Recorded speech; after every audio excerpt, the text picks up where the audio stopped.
साक्षात परब्रह्म तस्मै श्री गुरुवे नमः. रामकृष्ण. चला ऐकूयात ज्ञानेश्वरीचं एक पान. आज आपण ऐकणार आहोत ज्ञानेश्वरीच्या दुसऱ्या अध्यायातील म्हणजे सांख्ययोग या अध्यायातील पान नंबर 87, ओवी नंबर 357 ते 367. या मागच्या पानामध्ये आपण ऐकलं इंद्रिय स्वाधीन असण्याचं महत्व. आजच्या पानामध्ये आपण ऐकणार आहोत आत्मसुखाचा आस्वाद घेण्याचा फायदा. तर लक्ष देऊन ऐकूयात आजचे हे पान. पार्थानिकही परी तो जाणो येईल अवधारी, तैसी अक्षोभता सागरी अखंडित. अर्जुना, दुसऱ्या प्रकाराने त्याला ओळखता येईल. कसे ते ऐक. ज्याप्रमाणे समुद्राच्या ठाई निरंतर शांतता असते, जरी सरिता ओघ समस्त परिपूर्ण होऊन मिळत, तरी अधिक नो हे ईशत मर्यादा नसंडी. जरी असंख्य नद्यांचे सगळे प्रवाह पूर्ण भरून त्याला मिळतात, तरी तो जरा सुद्धा वाढत नाही आणि आपली मर्यादाही सोडत नाही.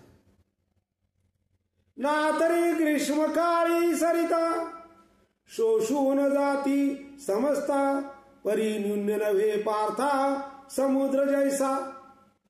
उन्हाळ्यामध्ये सर्व नद्या आटून जातात, परंतु समुद्राचे पाणी जरा सुद्धा कमी होत नाही.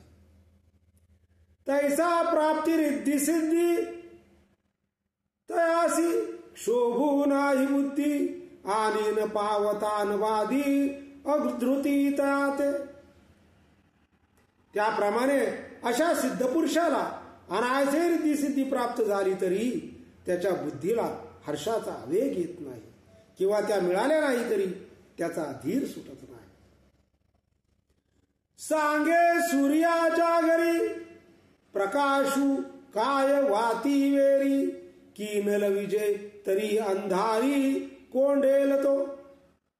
सूर्याच्या घरी प्रकाशासाठी दिवा लावावा लागतो काय, आणि दिवा लावला नाही तर तो सूर्य अंधार कोंडला जाईल काय. देखेर दिसिद्धिता परी आली गेली सेन करी, तो विंगुतला असे अंतरी महासुखी. त्याप्रमाणे रिद्धिसिद्धी आल्या आणि गेल्या तरी पण त्याला त्याचे भान नसते, कारण तो अंतर्यामी महाआनंदात निमग्न असतो. जो आपुलेली नागरपणे इंद्रभुवनाते पाबळे म्हणे, तो के विरंजे पालिवने भिल्लांचेनी. तो आपल्या वैभवाने सुंदर इंद्रभुवनाला कपदार्थ समजतो, तो भिल्लाच्या खोपटात सुख मानेल काय. जो अमृतासाठी ठीक ठेवी, तो जैसा कांजीन सेवी, तैसा स्वसुखानुभवी न भोगी रिद्धी. जो अमृताला नावे ठेवतो, तो जसा भातावरची पेच पिणार नाही, त्याप्रमाणे आत्मसुखाचा अनुभव घेणारा वृद्धीचा उपभोग घेत नाही. पार्था नवल हे पायी जेत स्वर्गसुख लेखनीय नाही, तेथ रिद्धी सिद्धी काही प्राकृता होती. अर्जुना, नवलाची गोष्ट पहा की जेथे स्वर्गसुख गौण वाटतात, तेथे सामान्य रिद्धी सिद्धीची काय पर्वा वाटेल. ऐसा आत्मबोधे तोषला, तो परमानंदे पोखला, तोची स्थिर प्रज्ञ भला ओळखतो. असा जो आत्मज्ञानाने संतुष्ट आणि ब्रह्मज्ञानाने पुष्ट झाला आहे, तोच खरा स्थितप्रज्ञ आहे असे तू ओळख.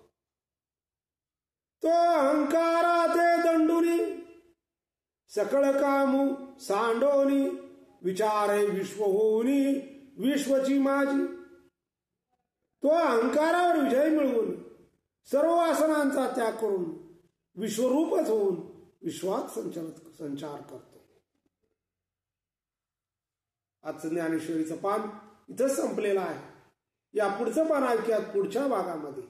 रामकृष्ण.